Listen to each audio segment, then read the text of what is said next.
Assalamualaikum warahmatullahi wabarakatuh. Selamat pagi, salam sejahtera untuk kita semua.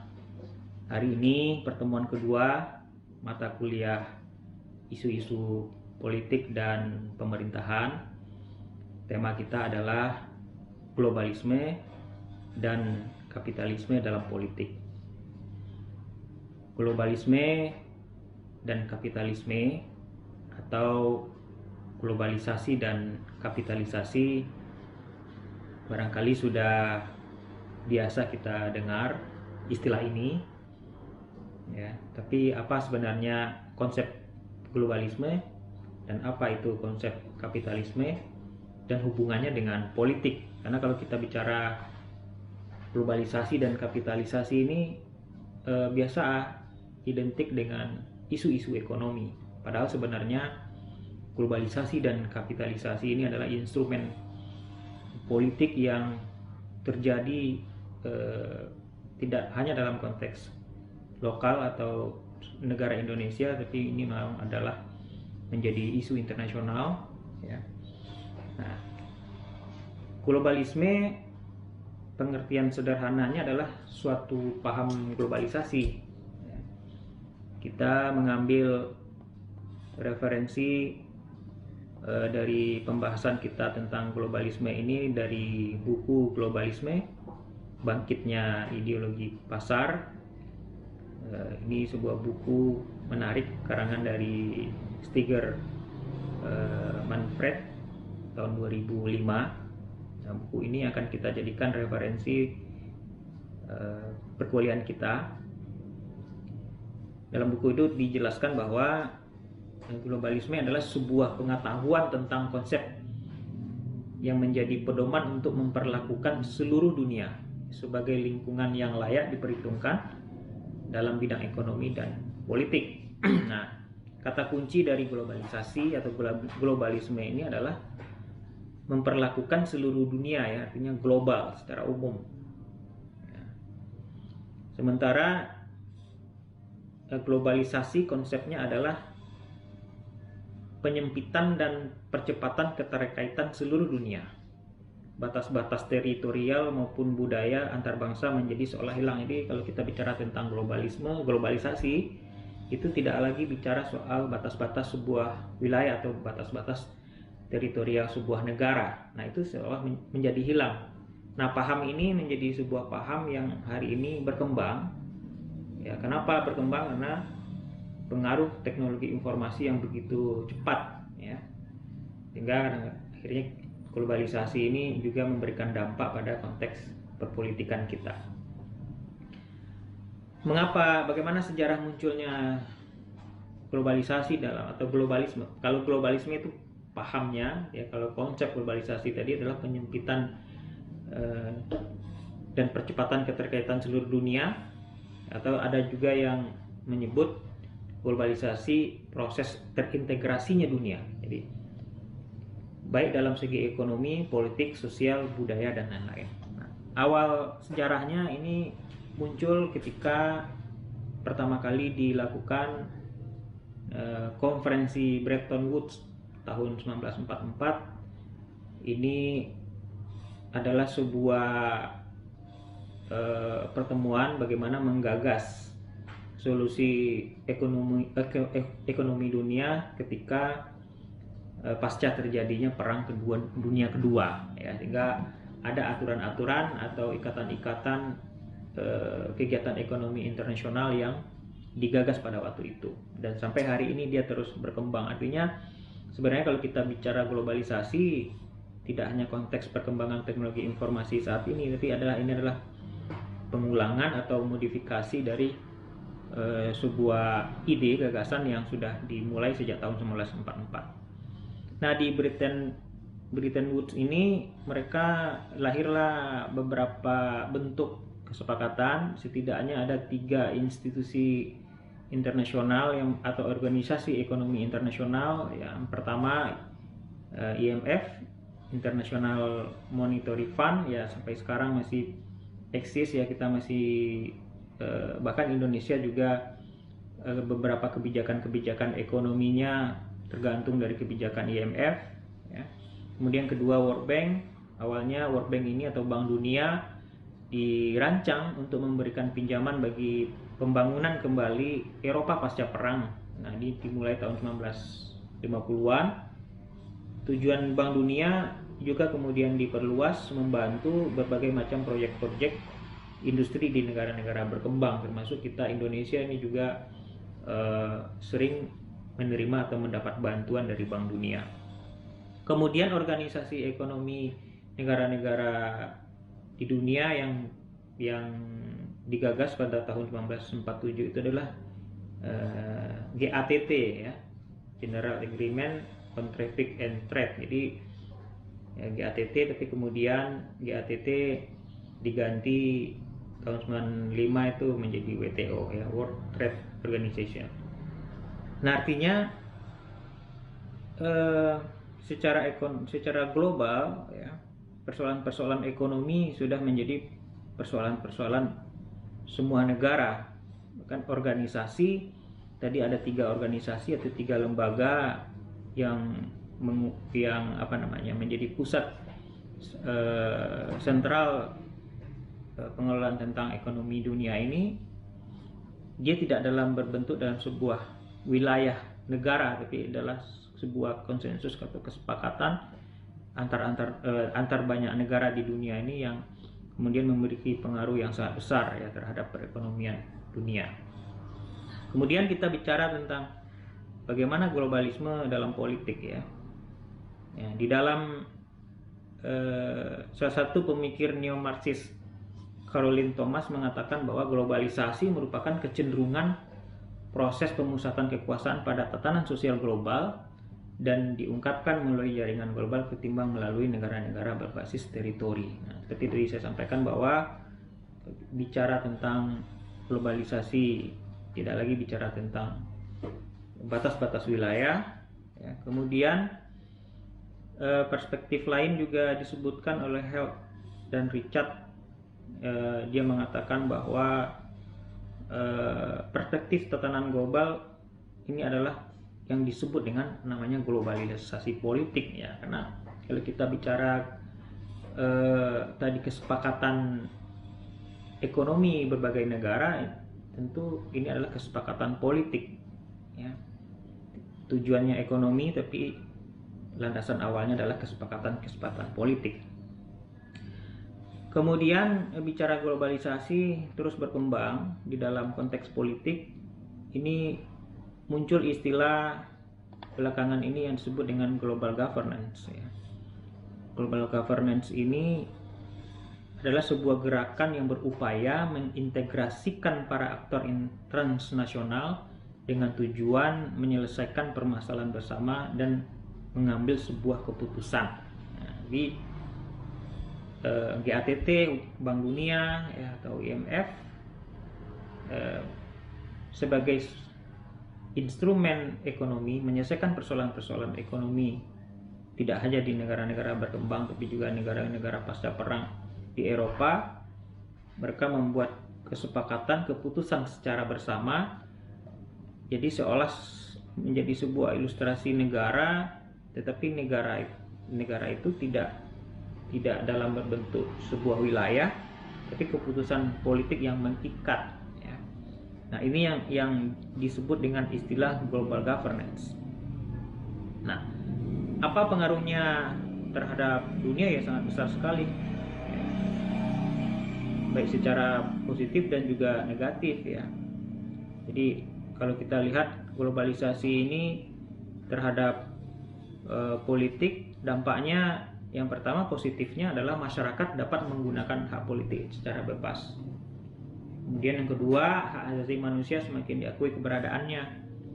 Nah, tentu karena ini kesepakatan banyak negara, sehingga akhirnya juga bicara pada konteks hak asasi manusia. Ya, termasuk juga adalah pemilihan secara langsung ya, demokrasi. Artinya demokrasi juga berkembang, kita bisa melakukan pemilihan secara langsung. Nah, dampak negatifnya juga ada ya, globalisasi dalam politik, bahwa musyawarah sebagai proses demokrasi semakin ditinggalkan. Karena sekarang pada konteks berdemokrasi implementasinya adalah kita melakukan one man one vote, pemilihan satu orang satu suara ya. Musyawarah itu kalau apapun ya proses-proses politik kita lihat ya mungkin sedikit sekali persentase yang berdasarkan pada musyawarah. Kemudian juga masyarakat cenderung mementingkan kepentingan kelompok. Nah, ini fakta terjadi hari ini ya, ini adalah dampak dari globalisasi politik. Kemudian terjadi juga yang tidak bisa dihindari itu adalah anarkisme. Itu pengertian sederhana tentang globalisasi atau globalisme, sebuah paham yang berkembang hari ini bahwa dunia baik secara ekonomi dan politik tidak ditentukan lagi oleh teritori. Yang kemudian kapitalisme ya. Yang kedua kapitalis mungkin istilah yang sudah sering kita dengar. Kapitalis dikaitkan dengan orang-orang yang memiliki modal atau pemilik modal ya. Sementara pahamnya disebut kapitalisme. Nah, ini kita ambil dari buku bicara tentang kapitalisme ini, kita ambil dari buku yang menarik juga di Umer Chopra ya. Dia banyak menulis tentang kapitalisme ini dalam konteks Islam. Jadi ada sebuah buku yang berjudul Al-Quran Menuju Sistem Moneter yang Adil. Ini buku yang dikarang tahun 1997. Kemudian yang kedua kita juga ambil dari buku Penjajahan Kapitalisme, Runtuhnya Negara dan Virus Jahat Konsumerisme. Ini buku yang dikarang oleh Dr. Noorina Herz. Nah, kapitalisme atau kapitalisasi adalah kapitalisme adalah sebuah paham tentang sistem ekonomi yang memberikan kebebasan penuh pada semua orang untuk melakukan kegiatan ekonomi untuk memperoleh keuntungan. Ya. Apa ciri-ciri kapitalisme menurut Umer Chopra? Yang pertama, percaya bahwa ekspansi kekayaan dapat dipercepat, produksi maksimum dan pemuasan keinginan sesuai dengan preferensi individu sangat penting bagi kesejahteraan. Artinya kalau kita lihat hari ini praktek-praktek kapitalisme itu ada di tengah-tengah masyarakat kita, bahwa semua orang yang memiliki modal kapital yang kuat, mereka akan bisa menguasai sektor-sektor ekonomi ya dengan sangat cepat sekali. Kedua, kebebasan individu tanpa batas untuk menciptakan kekayaan ya. Kita bisa lihat hari ini terjadi ketimpangan, orang berlomba-lomba untuk menciptakan kekayaan ya, yang kaya semakin kaya, kemudian yang miskin semakin miskin. Memiliki dan mengatur sebagai keharusan bagi inisiatif individu. Ya, kita lihat hari ini muncullah orang banyak sekali konglomerat pelaku usaha yang kemudian maka memang berjaya secara personal atau kelompok. Inisiatif individu dan pengambilan keputusan pada pasar bebas sebagai syarat efisiensi optimum alokasi sumber daya. Itu juga ciri kapitalisme. Kemudian keempat, tidak perlu peran pemerintah. Ini dan nilai-nilai kolektif dalam efisiensi alokasi dan keadilan distribusi. Seolah-olah kalau di konsep kapitalisme itu peran negara dikendalikan oleh pemilik modal. Tapi kalau di dalam konsep sosialisme, peran negara menjadi sangat kuat. Ya, hari ini kita bisa lihat prakteknya di dalam politik bahwa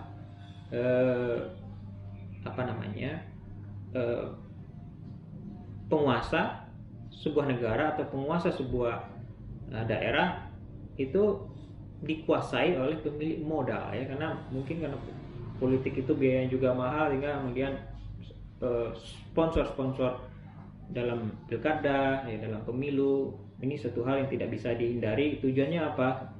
Dan tujuan untuk kepentingan yang bersifat ekonomi. Kemudian apa kelebihan kapitalisme? Pertama, efisien dalam menggunakan sumber daya dan mendistribusikan barang, cepat ya.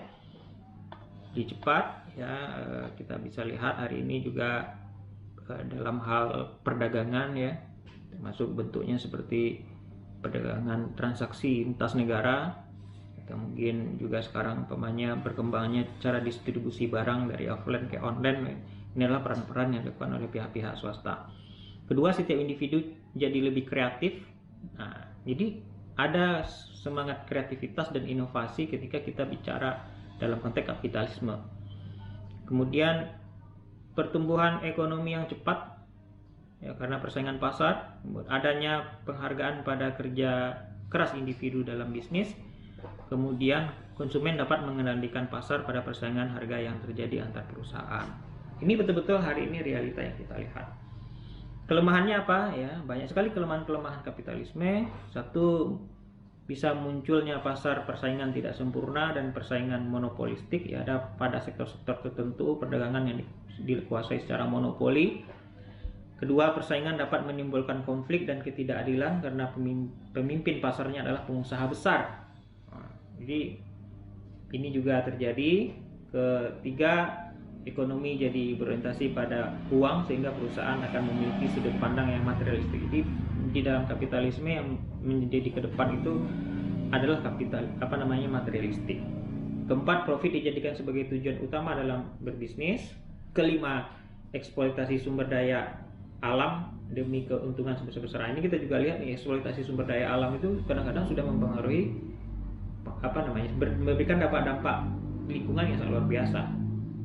Ya, kenapa? Karena eksploitasi sumber daya alam, tambang, perkebunan, ya, kita lihat untuk membuka sebuah perkebunan baru, mungkin adalah pembakaran hutan gitu ya, atau mungkin tambang-tambang yang tidak memperhatikan lingkungan gitu, itu juga terjadi. Kemudian keenam, kesenjangan dalam distribusi antar individu dan sarana-sarana produksi yang terpusat pada satu kelompok, ya. Kemudian timbulnya krisis dan merajalelanya kejahatan karena pengangguran meningkat akibat pihak produsen yang berhenti berproduksi. Nah, apalagi sekarang ini juga pengangguran ini menjadi isu yang cukup sentral di negara kita. Kenapa? Karena perusahaan-perusahaan sudah lebih banyak menggunakan sistem teknologi atau mesin atau robot, sehingga pekerjaan-pekerjaan yang tadinya dikerjakan oleh manusia sudah digantikan oleh sistem tersebut. Nah, bagaimana kemudian kapitalisme berperan di dalam politik? Ya, jadi Nurina Herd ini di dalam bukunya menyebutkan bahwa kehidupan bernegara tidak lagi ditentukan oleh sistem demokrasi. Menurutnya demokrasi telah mati. Hal ini disebabkan oleh merajalelanya korporasi-korporasi besar penganut kapitalisme global. Nah, jadi ya, peran negara menjadi sangat lemah di dalam pengaruh kapitalisme di dalam politik, ya.